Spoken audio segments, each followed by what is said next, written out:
山城苗栗嫁到海岛澎湖20多年，黄玉珠至今依旧会有就是在度假的错觉。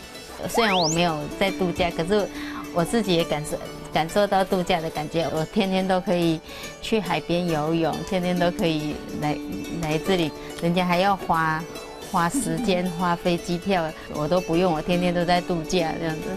有空时喜欢到老同事创业开的一品店待着。贝壳、细沙、大海，对在山里长大的他而言有一股吸引力。结合有兴趣的手工艺，更让他着迷。把自己的想法全部呈现在作品上面，就觉得很有成就感。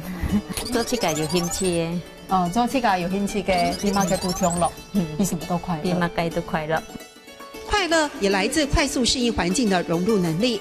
李佩华是道地的澎湖人，和黄玉珠在电厂工作时有业务往来。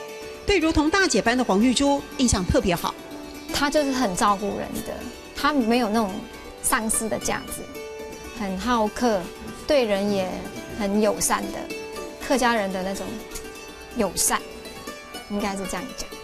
两个人都喜欢手工创作，也格外投缘，做出可以观赏、可以食用的艺品，不是到处都一模一样的复制品，让李佩华的小店客人络绎不绝。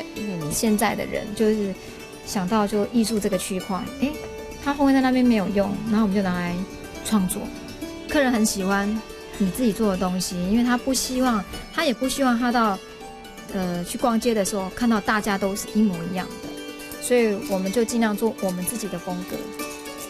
这种时候，黄玉珠说，她喜欢静静的看着想带什么回家的人们，那也是离乡背井想着家的游子心情。